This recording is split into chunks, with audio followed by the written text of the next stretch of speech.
It's snowing outside. Snow. Peaceful, truly. It's like rain without the clutter or the noise.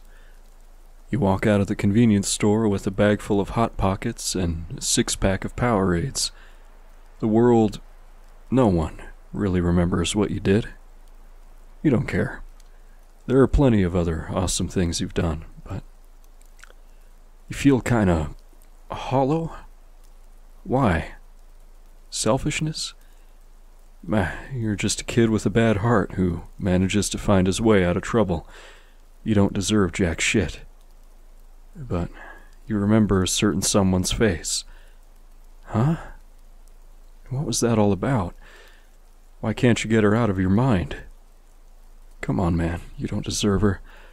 No matter how much you try, you'll always just be that friendly, normal guy who does extraordinary things. Something catches your eye.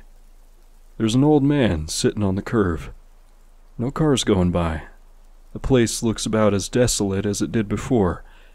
Gives you a certain feeling of emptiness. Fuck it. You approach him. Hey, old-timer, getting drunk on the curve? He looks at you slowly and then sighs. Talking to an old guy like me during this? Someplace I should be? Kid, it's written all over your face. He gives an even more exasperated sigh. Son, you see those wedding props lying in the middle of the road? There's a few paper cans rolling around and such. Yeah, did I miss something good? You know what makes a wedding so special? Good cake? Love. You're getting kind of mushy on me, old guy. Yeah, but I like mushy things sometimes. I'm a sucker for 'em, really. I hear you. Anyway, the married couple could be insulting each other this very minute, hitting each other, cheating on one another. But during a wedding, he takes a sip. It just melts away. Two souls come together and share a piece of them within themselves. You like weddings, kid? I don't believe in marriage. You never do, until you meet the right woman. And nowadays, women are all the same. Conniving, overempowered, whores. Chivalry is dead. Exactly, son.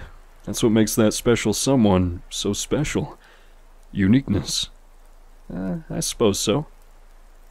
You want to hear a sad story, son? I don't have anywhere to be. You sit down and take out a Powerade. Wait a minute or two. He looks over towards the empty alleyway. An old dog comes out, mangy-looking mongrel. Cute pup? This dog. There was a boy that came through here on his way to school a few years back. Lonely boy.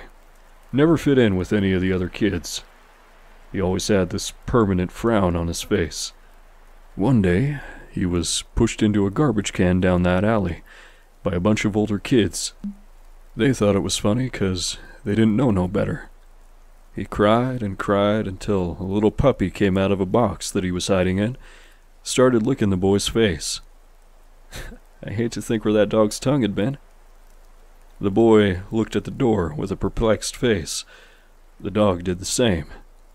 That caused the boy to chuckle a small bit, and the puppy grew excited and hopped onto his lap and gave him a big old smoocher. The boy had finally found a friend. The puppy was abandoned, thrown away like a scrap of trash. And when he met this boy, that puppy finally felt like he had a master, someone he could love. I see. Each day, the puppy would walk with the boy down to the stop sign and wait for him to come back from school. The day began and ended with those meetings. Eventually, the boy grew up a bit, and thanks to the dog's love, he became more outgoing. He found some friends and stuck up for himself and such. The boy was finally happy, and it was all thanks to that puppy. One day, the boy was walking home from the school bus, and there was this terribly stupid moron who decided to drink and drive. He was a suicidal maniac, and he didn't care who he took with him.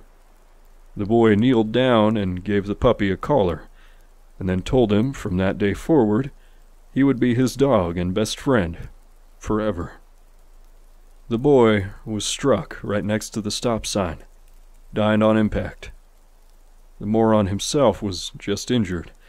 The puppy walked over towards its master, and it sat there. It didn't budge from his master's side. He whimpered and lifted the boy's hand with its nose, but the child lay motionless. They say dogs can't cry, but that didn't stop this one, even if it wasn't on the outside. That's horrible.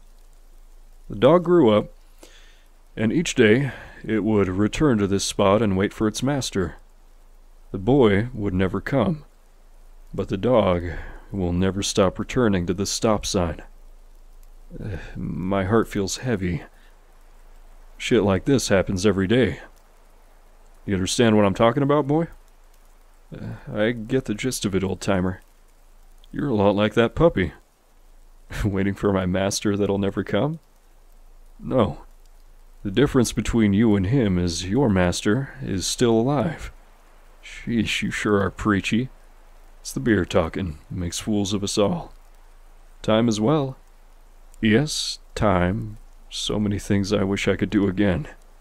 So much left I will never get to accomplish, but that's life. Age is just a number. Perhaps so, but you don't see 73-year-old men playing ice hockey on the moon. I don't think you see anybody playing ice hockey on the moon. I would have been the first. Damn, you're depressing. You're listening to me, isn't that even more depressing? You have a point. What to do now? You got someone you like, boy? I don't know. You don't know? Quit being such a fucking pussy. You're right. If I see something I want, I should take it. Now you're talking. Good luck, kid. I got a date with a fluffy-looking box with newspapers for blankets. Say, what's your name? Never had one. Old-timer works just fine for me. Now go get yourself a wench. You stand up, pump up, and vanish into the snowy night. That idiot left without saying goodbye. The old man sits down and stares at the spot where that boy still lays in his mind to this very day. Sorry, kid. The old man sheds a tear as he regrets the day that he decided to drive. The dog howls into the night.